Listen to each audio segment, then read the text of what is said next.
Hello and welcome. This is episode 84 of the Inner Lenses recording, and I want to talk to you about misophonia, or that might be misophonia, or it's a little bit like that other word we couldn't quite get the pronunciation of.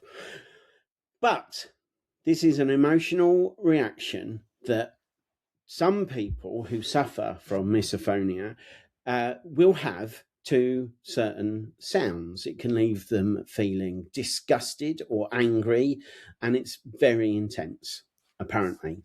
It can lead to social isolation and avoidance of where these sounds occur, which is very impacting for Erica for reasons that will become clear as we go along. Whilst not formally classified as a mental disorder, it is recognised by experts. So, just to set the picture for this, Brett asked off camera, off mic, how does she stay with me? For those they're together. I hope that doesn't make our listener leave. But Erica's response to this was not because I love you, darling, or, listing off any of his manly attributes. It was, well, I'm telling you, sometimes when you cough, I think it's a bit dramatic. So, Erica, and I know that some of your colleagues listen to this, and I'm hoping that they can do whatever is necessary to make your working environment more comfortable for you. What is it specifically about Brett's dramatic coughing, the breathing of humans in general, that brings this topic to our listeners today? First of all, I don't think it's my coworkers' job to make my working conditions better. Okay, so everybody has their own right to be in a condition that is beneficial for them. So the reason we're talking about this today is because you wanted to talk about this today, because I simply mentioned that this was something that I experienced, and as per usual, I look at myself like, why does this bother me so much? But it bothers me so much that I have like a visceral reaction to it when someone is engaged in a fit of coughing that I just cannot, I literally cannot handle it. Like I get agitated, I get exasperated. That's what comes out of my mouth. I literally am like, oh my God, stop. Just stop. Which bothers me because I'm worried for whoever it is, right? If it's like coughing to some degree, like I don't want anyone to be unwell, but I also don't want to get tuberculosis while I'm at it. So I just cannot handle the sound. I don't know. Can't handle it. I just want to bring to your attention, because we're all coaches here and this is what we do. Are you aware that you were rhythmically thumping your table as you were speaking about this? Did anybody else notice that?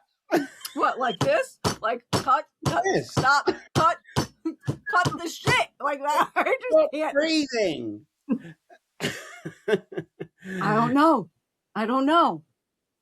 don't know, but I definitely am aware of it. The loud noise, like certain loud noises, really irritate me. That's all I got. It wasn't until yesterday, and the great friend that you are, that I realized I have possible mental disorder. So thank you for pointing that out. Yeah, I mean, there is an irony also in that you are, I'm guessing they are blueberries that you're chomping on, so the people listening or viewing this who have a problem with people eating in front of them, I feel for you. On the one hand, she gives, on the other hand, she takes away. And the human condition. That's the human condition. Gabby or Brett, Brett, you have to live with this, not formally classified as a mental disorder, but recognised by experts. You might actually be our expert on the situation. What have you got for us?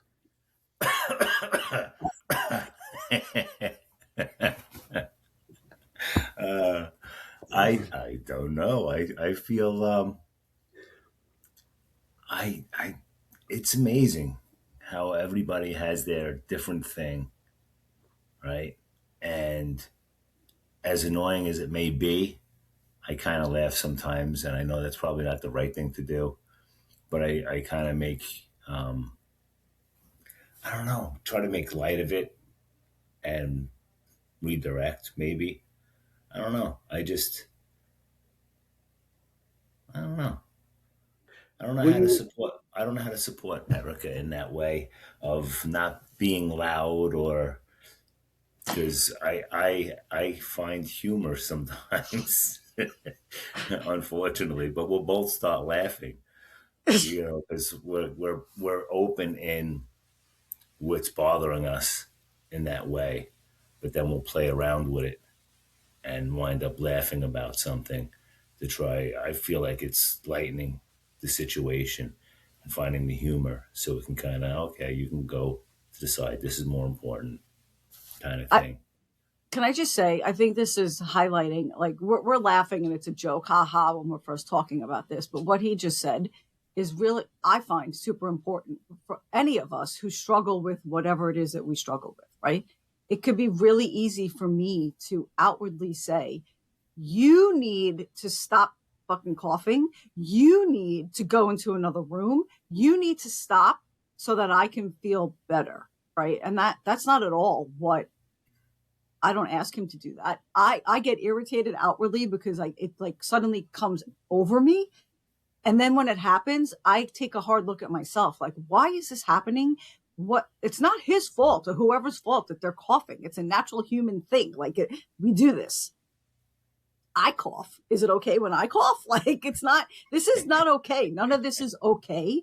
But the bigger point is, I think, for any of us who struggle with anything at the hands of what we think is someone else, it's, we got to look at, what do I have to do to take care of myself here? Like, how do I navigate this? Why am I reacting to this degree? What is this connected to? I don't know. I get really curious about it. And then I feel bad. I can start beating myself up about it because I'm so outwardly disgusted by someone's human natural functioning that it's like, what is that saying about me? So I think it's a really important point that it's not up to Brett or my coworker or whoever to not do that just for my comfort, right? Like, I think that's important for us to highlight here. What comes up for me really in the end of the day is thinking about all the other disorders out there. Because we know the DSM and the American Psychiatry Association are really, really good in creating about 5 a year. And the question is, where do they become excuses? As Erica just said, well, it's up to me to do something about it. If I'm annoyed by somebody coughing or loud noises, I need to question myself. It's not a disorder. You know what I'm saying? And I wonder how often has it become nowadays an actual excuse? I cannot do anything about it. It's a disorder. And a doctor told me so, I have to cert.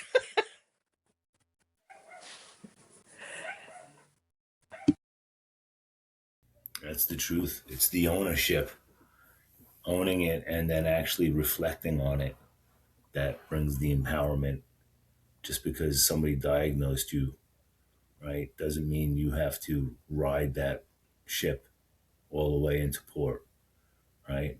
Maybe take the wheel and navigate it to where you want to go, if possible. So, like, it's not that easy. I'm not going to say it's easy, right? But there's a challenge in it. But the ownership, or the reflection, self reflection, and where it comes from, or why that is the way it is, or what it does, I think is really key for for all of us, because there's so many different things. It's even if it's not what we're talking about, it could be so many different things. It's one of the labels, right? And sometimes those labels are actually superpowers, but we'll label it as a negative, right? Sometimes they highlight certain things in people, and they can do something special. But if they don't acknowledge or are aware of it, right? I've seen some people that have had some struggles or diagnosis that actually have done some amazing things. And there's plenty of movies on said people, right? So it's that piece. It's an important part because we know that there are structural, organic, chemical issues for people that cause genuine problems, and they tend to be quite focused. But then you get people who say, well, that's a bit like what I have, and so the definition gets stretched a bit wider, and now we're starting to look at a spectrum rather than a close focus on something in particular. And then you get groups on either side of that saying, well, yeah, we're a bit like that as well, so we need this to fit us. And before you know it, you've got really broad definitions, or huge thick texts like the DSM or the WHO ICD-11 that are just full, absolutely chock full of descriptions of things. And like we're kind of pointing out, their diagnosis, their descriptions of signs and symptoms, and their labels. And it's like, well, we must get to the bottom of every label that must ever exist. Or we could perhaps do the human thing and just look at how we either work with those ourselves, or we work with people who are near and dear to us who have things. Brett could just say, I'm going to go into a different room and cough. Or Eric could say, do you know what? Brett's got a really bad cough and I'm just going to go and be somewhere else for however long. And that would be a mature way of dealing with it between them. But we seem to be obsessed with having a diagnosis. I appreciate there are times when a diagnosis is really important and extremely helpful, not discounting that. But by the same token, we seem to want a diagnosis for anything we can possibly imagine and not to have ownership of what then happens around it. Yeah, it's like we have created a one picture how a human being has to be, and anything which doesn't fit into that little paradigm will be diagnosed as there's something not right with you, in a way. And what really bugs me today, I mean, I know I worked in psychiatry. I'm actually a psychiatric nurse, so I know mental illnesses do exist. I'm not denying them. But what I'm questioning nowadays, how much have to become even suicidal norms, where people go and Google it, diagnose themselves and said, oh, I read through it, I have all the symptoms, I must have this, and therefore I can't. And therefore I can behave a certain way and you can't complain because I've diagnosed myself with this disorder. Or you can even hear it if somebody has a problem with another person. They must be on the spectrum, or you know what I mean? So they hand out diagnoses to people rather than seek understanding or talk to them or just accept that people have little quirks, right? Then that must be a diagnosis or something. And normally with if somebody does a psychology degree or they're studying medicine, there's normally at least a module that will say you're going to learn all these things and you're going to think you've got every single one of them. You're going to think that you're a narcissist, a psychopath, whatever else you're going to diagnose. And unfortunately, Google, TikTok, Instagram, all of those things don't come with any kind of disclaimer that says you'll recognize this. It doesn't mean you have it.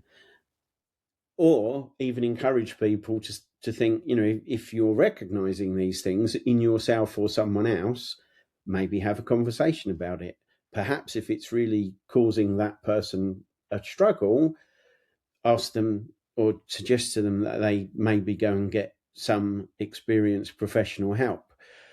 But like you said, it's much easier for us just to diagnose somebody else as on the spectrum. Or, I mean, isn't everybody in the world's most recent ex a narcissist?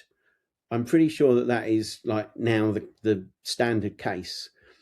It can't be true for everybody, but then it doesn't mean that it isn't true for some of them.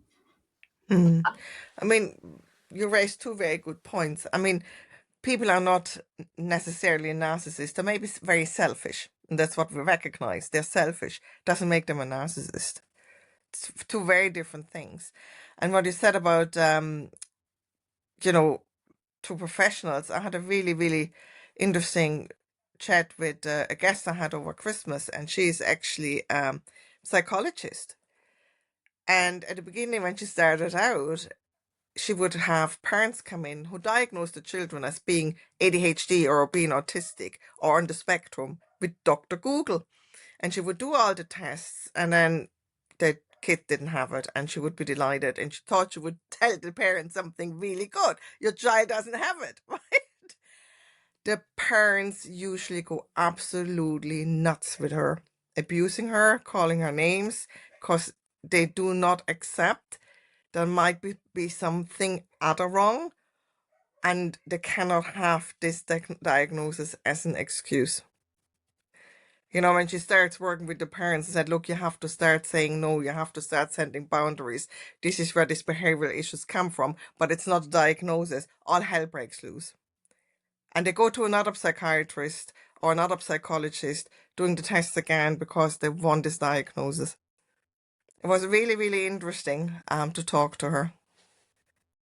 You know, as you're talking, I'm sitting here and I'm thinking, on any given day, on a really good day, I could be a case study for literally every diagnosis in the DSM. Seriously. I could be like, oh yeah, that was me today. Sure, I have that today. Oh, and 10 minutes ago, I had that. So definitely with what we're all saying here, like self-diagnosing and all of that, there are considerations, right? We you have to take into consideration how often things happen, in what situations, genetic factors, all of that stuff. But as far as this specific topic, right, the more I'm looking at, because once Alec and I had this discussion, now I'm like, great, let me look into this and see what this is, because I'm not satisfied with just having these kind of responses, right? Like, it's uncomfortable for me, and I don't like the way it makes me feel about what I think about whoever it is the offender. And I'm using quotes here, right?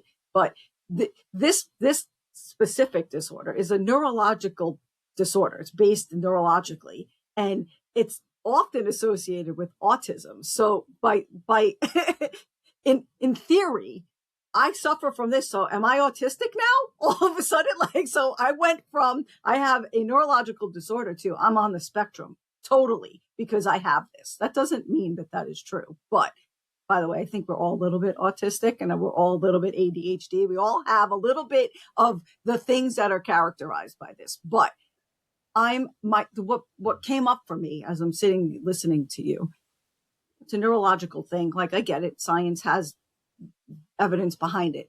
What happens to those of us? Like, what goes on when we have neurological disorders or things that are happening in our bodies because of whatever? What do we do when our bodies are just not cooperating, right? Like, I do not want to have this. My body is making this be so. I want to take ownership of my reaction to it, but how do we as humans go forward when our bodies are just not cooperating, right? And we're battling around, and we want to be accountable for our own reactions to things. How do you reconcile that, right? Like, it's not cooperating. My body's making me have this physical response. I'm not happy about it. But what am I supposed to do about this? I don't want to be medicated. I don't want to do X, Y, or Z, right? So I'm sure I'm not the only person that struggles with this specific thing, among other ways that our bodies kind of betray us, right? Mm. When you answered yourself earlier, in your case, you just go to another room, or, you know, you just look after that neurological reaction. When I started the DSM, because I did my psychiatry a long time ago, we had a book about that big. And then when I went back to psychology, I wondered what all these disorders are. And I thought I had gone senile because I hadn't heard of them until I realized they were created after I studied. And now the book is about that big, right? So I looked into them. I was curious. And as you said, Erica, for example, I can't remember exactly what it was called, but it was a disorder only men have. And let's put it that way. it's when they cannot perform anymore, right? We put it that way. And then it said people affected, mostly men over 60. Right? So they made a disorder out of a physiological thing which happens to us when we get old. They had something similar for women, right? And all of us down to that the body gets old, we are getting old, the body just doesn't work anymore than it used to work when it was 20. This is not a disorder. This is not a psychological problem. This is a physical problem. Why is that in the DSM? Why do you need to go to a psychiatrist for that? You go to the GP. You know what I mean. So I'm bamboozled. As I said, Erica, I am bamboozled, right? The DSM to me, I'm sorry, Alec. The DSM to me is okay. I'm about to go off here. It's like I can start feeling where I'm gonna like pop off about how I'm sick and fucking tired of people bringing a whole lot of problems to me, right? Like I feel like the DSM is giving me problems, but not providing me a solution. Like, okay, so I have a neurological thing. Great. Like maybe that's what this is. Okay. I'm not paying much mind to it because it doesn't happen with every noise. There's certain specific noises. Why are we not more focused on, okay, so your body's doing this to you. This is what it is. There's nothing wrong with you. However, let me support you in your emotional health about how to fucking deal with this. How come we're not doing that? Why are you giving me a book the size of the Bible about all the things that are possibly wrong with me and not providing me any solution other than I have to be diagnosed, classified, medicated? It's not helping me deal with this at all. Where's the emotional support about how I'm supposed to navigate this and give me concrete ways to combat this that don't require me to take a pill? Well, you've hit the nail on the head squarely, because up until volume 3, I think it was, of the DSM, it said quite clearly that it was not intended for diagnosis for insurance purposes or specifically for medication, and a whole bunch of other reasons where it should not be used. And then that was ultimately removed. And we know that the psychiatry industry is heavily predicated on medication, and we know what a huge business that medication industry is. Whereas, looking at, for instance, Gabby's example, she was too proper to say erectile dysfunction, but I'm going to name it. I am a man and I can name it if I wish. I could have named it when it was performing as well, but I'm going to stick with just naming the but it's an emotional thing. And 9 times out of 10, when does it get worse? When the man starts to make a big thing of it and gets into all sort of performance anxiety, or is it going to happen again? And you're exactly right. Some emotional support, some different ways of being intimate would almost certainly lend themselves to overcoming that hurdle. But that's not the way the world wants to be these days. And I'm kind of surprised you didn't mention also boundaries earlier when Gabby brought it up, because so many of these things just come down to not having adequate boundaries as well. So let's have the right emotional support in the right places, from the right people, for the right people, and also have some boundaries around what we can and can't and should and shouldn't expect, using all of those words that I know we're not supposed to.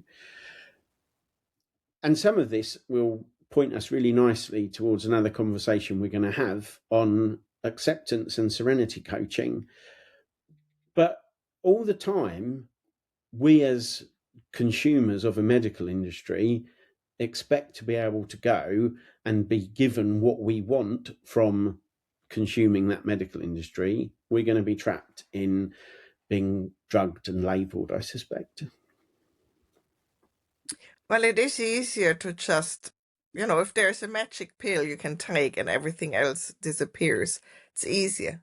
Everything else means effort, talking to in this case, talking to the partner, opening up. having conversations. You know, it takes work. A magical pill is so much easier. Yeah, well, since this topic started because I struggle with this, I'll say that I think the way forward for me around this is to learn more about it, right? To just get interested and see what is this really about? Obviously, again, curiosity to myself. How can I manage this on my own, right? Because I'm not about to embarrass anybody or like think that I am within my rights entitled enough to think that everybody needs to be quiet around me because it makes me uncomfortable. Like that's absolutely ridiculous. So it's about how I handle it, right? So it means headphones at work, deep breathing for myself was the second I recognize that I'm getting activated by this, and acceptance, right? So like Alec just said, leading into that. When it comes to personal, like with Brett, closer to home, much of the same. Deep breathing, tapping into that I really care about this person, so I don't want him to be struggling with this. So maybe I'm going to offer a cough drop, right? Or a hot cup of tea and be like, I really strongly encourage you to drink and take this right now, please. I'm begging you to take this cough drop. Or like Gabby said, walk outside, just remove myself from what is causing me the discomfort, because it's not for anybody else to really worry about that.